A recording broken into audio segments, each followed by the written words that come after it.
Welcome back to ClarkCountyToday.com, continuing our series of interviews with local elected officials. And with us today, two special guests, Representative Larry Hoff and Representative Brandon Vick. And to my right, you might recognize our editor, Ken Vance. Ken, thanks for joining us. Thank you, gentlemen. Thank you. Thank you guys for joining us here today. I'm going to let Ken have the first question. Well, coming out of the last legislative session, obviously one thing that people are very passionate about is having their taxes raised. And, you know, obviously for a lot of citizens and for Republicans like yourselves, it was a frustrating session when it comes to issues of taxation. And for the first time ever, the biennial budget went over $50 billion, even though revenues were projected to be up about $4.5 billion. And to $50.6 billion. So anyway, long story short, we got our taxes raised in a big way, I think 18%. What can you do in the future to give citizens hope that maybe this could be reversed or slowed down? Well, yeah, I mean, I think you hit the nail on the head. This is my 7th year in the legislature, and I think the first budget I voted on was somewhere around $33 billion. So wow. Just over 7 years. I mean, that's wow. How far we've gone. You know, I think what we can do to help assure the constituents and the general public that we can not only keep working on this, but will work on this, is really keep getting the message out there and letting people know. Because it is difficult to know what's going on in Olympia. I know we have a lot of news organizations doing their best, but when you have work and you have soccer practice and you have everything else that goes on in life, how do you really pay attention to what's happening 105 miles to the north? We fought the good fight on these taxes, for sure. And we had many late nights, and hopefully we were going to kill some of these as we took them longer. We did wind up killing the capital gains tax, which was a big deal. But look, people are going to start feeling this, and they're going to start taking notice, and hopefully, you know, when they go and do their civic duty later on, they remember that. The other side would claim they tax these big businesses, right? They tax banks and they taxed oil and yada yada, but we all know that corporations don't really pay taxes, right? That's an input into their cost model. So when you go and your mortgage costs more, your tank of gas costs more, your this, that, and the other thing costs more, you're going to ask why. And it's not just inflation, it's not just the cost of life, it's because of what the legislature did this year. Your question actually summarized the answer. I mean, shame on me. The new budget is $52.8 billion. It's actually an 18% increase from the last biennium's budget, and it includes a variety of taxes: real estate excise taxes, B&O taxes, and in several different areas. Tax on oil. There is essentially the removal of a tax benefit here in Clark County to enable out-of-state folks, Oregonians, to shop in our local businesses. So it's going to make it harder for them to get that tax back. The fiscal note on that essentially supposedly raises another $54 million, but what businesses it damages is you know, still to be seen. So there's a variety of taxes. One of the facets of your questions is, what are we going to do with that? Well, we're going to continue to look at ways to cut costs and see if indeed we can kind of attack the budget process that way. A quick follow-up, Chris. You know, I talked with Representative Vicki Kraft about this topic, and she really believes that the Democrats specifically are laying the groundwork for an eventual state income tax. Do you believe that? And if that is what's going on, if there's a grassroots effort for a state income tax, how can you prevent that, or would you try to prevent that? Well, I think that's absolutely right, and I don't even think it's something that they're trying to hide anymore. No. You know, the mantra around Olympia is that the tax code has to be more progressive, and the only way to really do that is a graduated income tax, right? Where higher earners pay a higher percentage, lower pay a lower. The Constitution's a tricky thing, and it prevents that right now. We could have an income tax in Washington, but it would have to be even, and it couldn't exceed 1%. So really, that doesn't solve the problem that the Democrats are proposing as a problem. They've been trying to get at it with local income taxes. I mean, Seattle had the idea, Olympia had the idea, I think Gig Harbor even tried to run one. They've all been poo-pooed by the courts at the end of the day, but they want to get to this progressive tax model. You can't really do that with sales tax, you can't really do with property tax, and so the income tax would be the only way they do that. I think as we sit here, and not to stray from your question too much, but we're going to keep thinking of more taxes that were raised, just because there were a bunch. Oh my Travel God. agents got an extra tax this yeah. year, and it just keeps going. And the problem, yes, the taxes are a problem, but the unsustainability of what we did is an even bigger problem. I mean, we increased the budget by 18%. Any minor downturn in the economy, and we're in trouble, and promises that were made or reneged on. We didn't mention the payroll tax that you now get to pay for the privilege of having long-term care insurance. 0.5% payroll tax now is a mandate in the state of Washington to fund a long-term care initiative. The rollback of the cap on the local levy lids for schools. I mean, it's mind-boggling when you sit down and look at what it's going to mean to the average person. I don't think an income tax is a secret. I mean, the fact that there's a faction of the legislature striving for an income tax, that's not a secret anymore. In fact, that capital gains tax was essentially a tax in sheep's clothing. That was their first, attempt to start to initiate that process. So we have to stay vigilant. And Brandon mentioned that the Constitution is kind of getting in the way of making some of this happen, which is a good thing. That's a protection that we have, that we consistently fall back on, and some folks just have a tendency to ignore that constitutional mandate. So. One of the common laments that you hear in Clark County is the perception of a misrepresentation in Olympia, right? Because you wouldn't really know. I mean, you guys face deep deficits and deep minority in both houses, in the governor's mansion. And you basically are facing that up in Olympia, whereas here down in Clark County, both the 17th and 18th districts are all Republican right now, and only the 49th district is fully Democrat, downtown Vancouver. And so you guys kind of have to deal with the fact that what your constituents want is oftentimes quite different from what's happening in Olympia. So talk a little bit about, as you've gone on some of these town halls, as you've talked to some of the folks that voted you into office, how do you deal with explaining to them what's going on? And then kind of in your mind, what's next in terms of how do you get through to voters that want something different than what's happening in Olympia? How do you get that done? Well, that came up in several town halls, as a matter of fact. The majority-minority split is dominant in Olympia. We have 57 Republicans, 57 Democrats to 41 Republicans, and which means the majority of the votes that the Democrat caucus agree on are going to happen. We as a caucus become passionate in our discussions. We work hard at trying to amend what we figure are improper legislation or bad bills, and have worked hard, and indeed we're successful at stopping several things that we would suggest would be onerous to the citizens. But the majority-minority difference is troubling when you start looking at the volume of taxes that have been levied on our folks, and a variety of other measures that we have some ideological differences with. But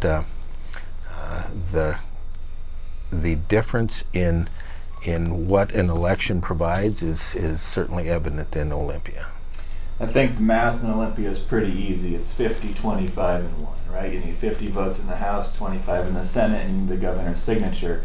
And we don't have that. We're not that close to it right now. So Representative Hoff did mention, if the Democrats really want something, it's going to happen.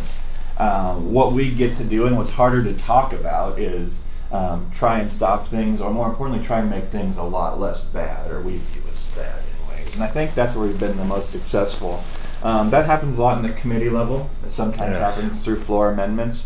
But I think bringing the voices to the table and saying, I understand your political viewpoint. Here's how it's affecting the real business owner. Here's how it's affecting the real constituent, the real homeowner. That's where we get to have the most impact right now.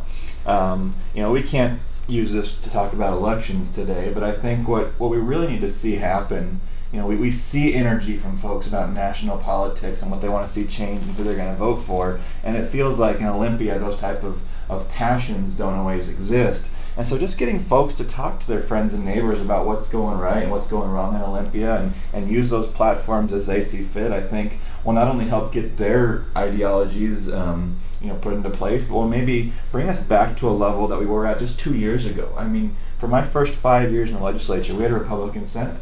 Balance was a good thing. Not everything we did was conservative by any means, but hey, when you have to agree and you have to negotiate and you have to compromise, good things get done. The fact that taxes are hitting the wallets of all of our citizens has no bearing on whether you lean toward a Democrat or a Republican Party. I mean, when our folks start recognizing that their wallets are lighter based on whatever that particular piece of legislation was or initiative was, I think they're going to start recognizing that maybe a balanced legislature or government isn't so bad. I would just add that I don't think people are opposed to paying taxes. I think you want to see a return for what you're paying. If you're building a road, if you're building a school, if you're doing something with that money, if you're feeling it, I think people are absolutely okay with that. But when it seems like you're sending money into this hole and you're not seeing any improvements in your daily life because of it, I think that's where they see the concern. And I think they're going to feel that after this session. Did you have something to add? Well, just one other point, and you mentioned it earlier. We had a budget projection that suggested we had an additional roughly $3 billion of additional revenue, and a lot of the programs that could have been implemented with simply that budget surplus would have made a difference in many people's lives without additional taxes. So the fact that one of our goals has been to take a look at the expense side of the balance sheet as well, and something that Representative Vick has been doing all his career, and I'm going to start helping him in that process. You mentioned getting something in return for your tax dollars. You said the word roads. It's a trigger. Trigger word. Understood. I've probably written more about our transportation congestion issues in the last 3 years than any other topic. It's something I'm very passionate about. From a selfish standpoint, I just would like to be able to get around a little easier. Not be stuck in traffic. Yeah. You guys have both been very supportive of a I-5 bridge replacement project. I think all of us understand that at some point work needs to be done on the I-5 bridge. Selfishly, I'd like to see a third crossing before an I-5 bridge replacement. And I hate to think of what it's going to be like to live here for 3 to 5 years during an I-5 bridge replacement project without a third crossing. Why do you feel the I-5 bridge replacement project should be the first bite of the apple? And how does the bridge replacement project help traffic congestion? For me, I think this comes down to kind of the possible versus the hopeful, I think, right now. And I know we've had this chat before. We're in a situation right now where the math does matter. And that math politically says that if there is going to be a bridge, it's probably going to be I-5. And I think the constituents are starting to understand that to a large degree as well.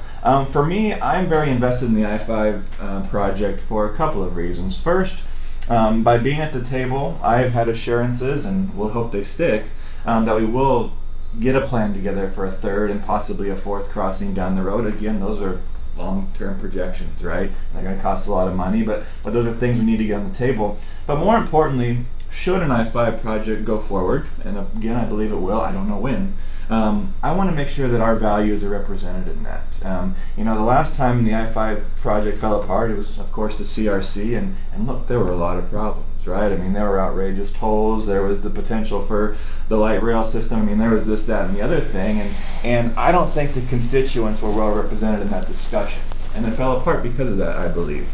So the reason I've been so involved and I guess an advocate at this point now is because I think we can do it right. I think we can do it in a more economically responsible manner. I think we could do it for much cheaper than we had the CRC online for. And I think all the views will get represented to a greater extent by having us at the table on this. Would it be great to have a third bridge first? 100%. I mean, if I could do it, I would. But I just don't see where the stars line up to get that done right now. Not only do we have that 50, 25, and 1 rule in Olympia, we got that other state with supermajorities that don't go in our favor. This is, this for me was something that you really had to step back and say, okay, here's what I would do. What can I do? And that's where I am. I don't think your discussion about wanting a third bridge or a fourth bridge or the I-5 bridge fixed is selfish in that regard. I mean, we have thousands of people, 70,000 people cross the bridge every day, and generally they're sitting in traffic wondering what's going on, wondering why they're stuck on a regular basis. Well, the good news there is Brandon's committee, along with the folks from Oregon, are starting that process and are really ready to accelerate the attention that it's getting. A third bridge and a fourth bridge makes all kinds of sense, and that planning needs to start as we speak. And yet the fact that the I-5 bridge needs to be replaced is not going to go away no matter what we talk about on a third or fourth bridge. So it seems, to paraphrase what Brandon just talked about, the possible is staring us in the face and needs to be taken care of. So. You're right. It is much more than an I-5 problem. I mean, I live in the Salmon Creek Florida area, and my wife works at Chalklove in Mill Plain, and it's taking her a half hour to get to work now. She doesn't leave the state. She doesn't cross the bridge. She doesn't. I mean, she barely, passes 4 exits on the freeway, and so we are being gobbled up by this. I think there is hope that as we move forward, we can do things to lessen congestion. I think you're also right that during that construction process, boy, there's going to be some headaches. I mean, how's there not? Just looky-loos looking at what's happening are going to help contribute to that. But right now, I feel like the options are continue on the path we're on, or make the problem worse. And I think continuing where we're going is going to get us somewhere. There had been some talk of putting some pressure on to see if we could do an I-5 bridge replacement and a third crossing package. In other words, see if we can get Oregon to agree to replace the I-5 bridge and then look at a third corridor. Is that something that you guys would be on board with, if we could sort of get that as a package? I think the planning is going to involve all options. As soon as the committee kind of gets in gear, they're going to be entertaining every kind of crossing option possible. Again, the more immediate direction and concern is the I-5 crossing. Whether or not it's done in conjunction with a third bridge, I think probably revolves a lot around money. I mean, where are we going to get the funding for any project, much less both projects? So it'll be an interesting discussion when it happens. I think a lot of people would like to see the west side crossing because it probably would have the greatest impact on reducing traffic congestion. But the east side crossing, at least certain plans that have been presented for the east side crossing, is less than $1 billion, or at least at one time it was less than $1 billion. Which now $1 billion is a lot of money, but it's real money, but it's doable real money, and so anyway. Well, and Chris, to your point, I think kind of back to what I said earlier is we're trying to get our views represented in this negotiation, and I'm not putting you in my boat, can put our views. But as we do this, I think it's important to remember we're at the beginning of a process. We're not designing anything right now, but I think something that both Larry and I would like to see as we move forward, if we get to a point where we actually take a yes or no vote, is that agreement that yes, we're doing I-5 now, and we're going to keep this group together. We're going to have a basic plan for the first, iteration of a third bridge, and we're going to keep working as dual legislators to try and get this thing done. Because if we're putting the framework and the components in place now to actually make these decisions, we better use them now, because legislatures change every 2 years, things change every 2 years, and they can get lost just as the one we did 30, 40 years ago got lost. So I think that's a very good point and something we are going to work for. I think the biggest problem is that we're going into the year 2020 and we're still driving on streets. Wow. That wasn't the future that I was raised to expect. That is not what the Jetsons promised me. Let's get on that flying car. I don't know how much time we have left, but let's talk about education a little bit. So this week, the Vancouver Public School Board held a work session to talk a little bit about potentially putting forward a supplemental levy. So the legislature in Senate Bill 5313 approved a levy lid lift to $2.50 per $1,000. I mean, there's some other math in there, but for the purposes of the Clark County districts, it pretty much holds to that $2.50 per $1,000, up from the $1.50 that the original cap was. Several school districts, including Vancouver and Evergreen, had already gotten $1.50 per $1,000 levy replacements approved. So they would have to go back to the voters and ask for a supplemental levy on top of that. I think Senator Rivers had made that comment at one of the town halls that we were at, and I'm sorry she couldn't be here today to talk about it, but that we're kind of seeing sort of what you guys had warned about, in that with that levy lid lift, you're now going to have districts looking at very different pictures in terms of local funding again. I just wanted to get your guys' feedback on where you feel like this is and what you're concerned about. Well, it goes back to pre-McCleary.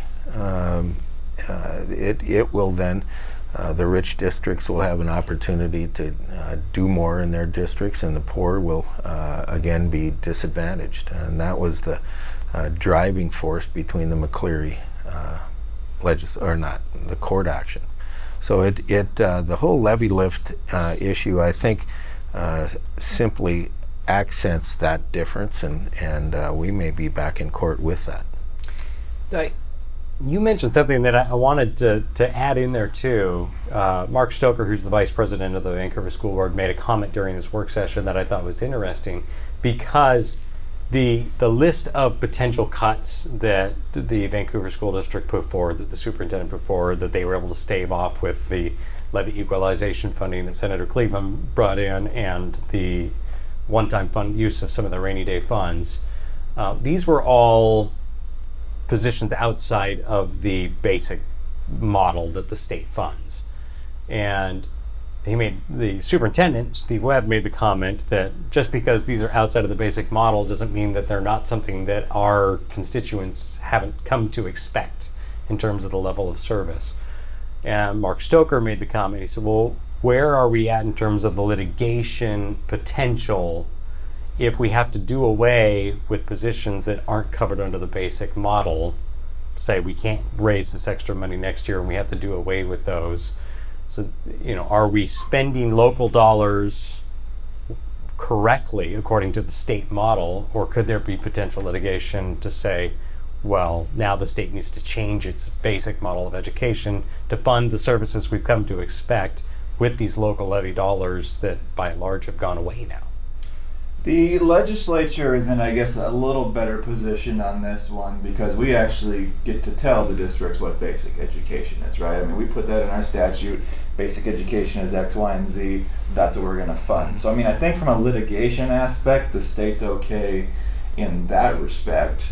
And I hope that the school districts are a little nervous as they take on this endeavor. It's my understanding that Camas actually still has some capacity where they could go above the 150 right now. The rest of the school districts would have to go back out to their voters, and I do hope they're a little bit nervous, and I think they should be when you see what happened with Evergreen's last vote, for example. I mean, that was a pretty razor-thin margin by which it passed, and I think the voters are starting to ask those harder questions about not only what we're getting for our money, but are we paying for what we thought we were paying for? And I think those are the questions that the school districts are going to have to start asking. Yes, constituents are expecting a lot more. I mean, our schools in large part are our social service hubs now. They're sending home dinners and clothes and healthcare services, and those aren't necessarily bad things, but is that what our schools should be doing? Is that what our property taxes should be paying for? And those are going to be higher level discussions.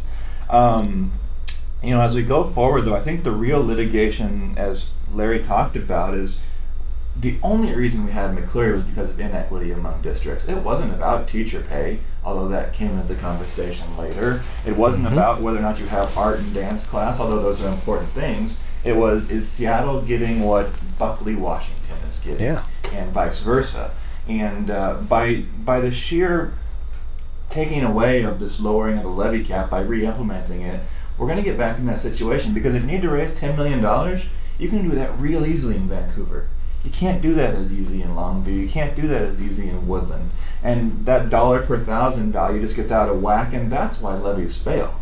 It's because for us it might be 50 cents, and for a town in Eastern Washington it might be $3 a thousand. It's just not possible at that point. So really this year there was a lot of things I did not like. There was a lot of things I even hated, but doing away with all that McCleary progress we made was just gut-wrenching for me, because not only does it not solve our education problem, it puts us back in a legal bind that we were out of, we were done with, and that was more than unfortunate. I agree fully. And yet you asked, is there any pending litigation or any thoughts of additional litigation? That could happen tomorrow. We have no control over that. We think in the legislature we've fulfilled our responsibilities prior to 5313, and we're interested in seeing how McCleary would really start maturing and be viable. Education funding is never going to be over. There's going to be tweaks that we need to do here or there. This year we increased the special education allotment, and we're excited to do that. That was almost a unanimous vote. So there are things that we're excited to do with education. It's our primary responsibility, and yet how we do that and satisfy our obligations in the court and with everybody, all of the interests covered, really becomes a kind of a virtual or a perpetual kind of project for us.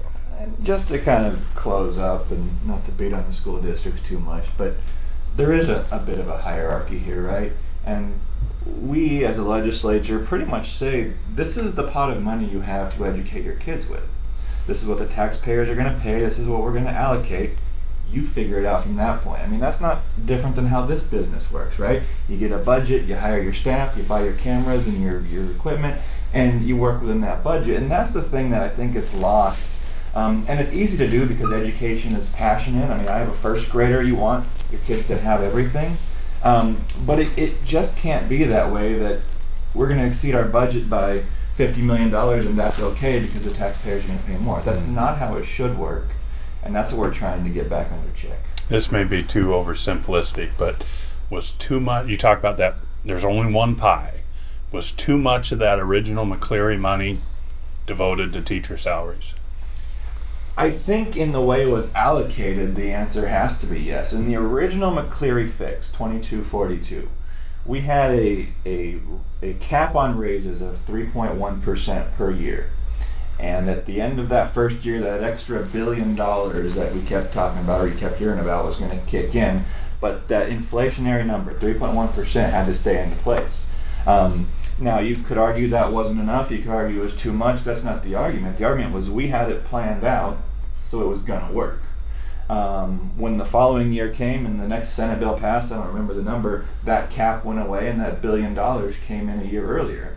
And so you took a system that was planned to increase by steps and did it all at once. It's kind of like the budget. What happens when the voters don't pass a levy? What happens when the next recession? What happens when property values go down?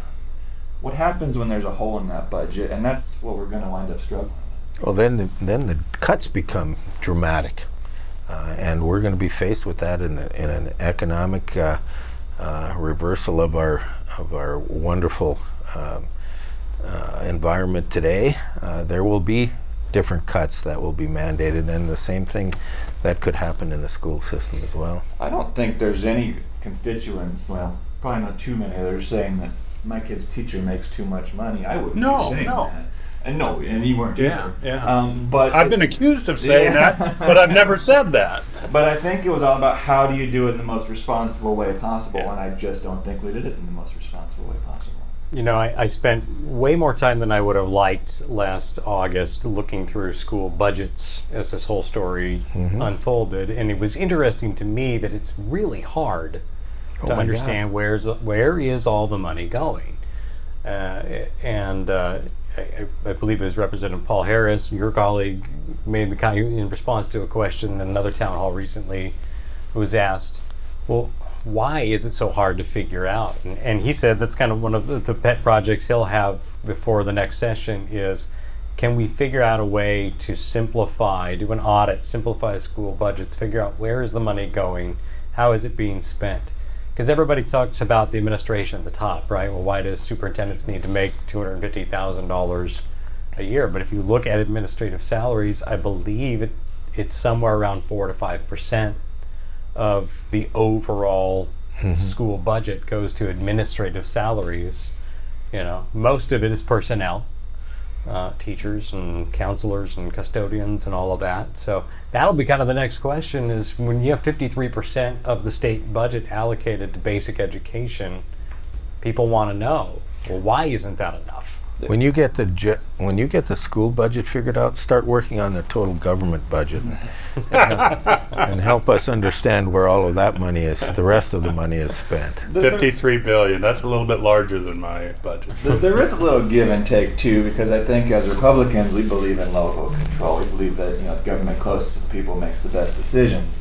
But when we talk about school districts, we almost have to take a step back and say, okay, this is 53% of the state budget. This is a ton of money, and we're sending it to you, and we're hoping you do the right thing. Yes, there are some sideboards, but do we need to do a better job as a legislature of saying, this pot of money, staff, this pot of money, playground equipment, this pot of money, sports. And I think that's unfortunately what we're going to have to get is being prescriptive, because some districts are stronger than others, some bargaining teams are stronger than others. It's not working out the way it was envisioned. And so going back to the drawing board there, and as the ultimate people with fiduciary responsibility over this money, I think we're going to have to be a little more prescriptive and unfortunately take a little more state control, but I think that's the only way out of some of these things we're seeing. All right. I'm being given the high sign. I believe we are out of time. We could talk probably for hours. Hopefully we can do this again. It'd be great. Yeah. Thanks for coming in, guys. You bet. Thank you.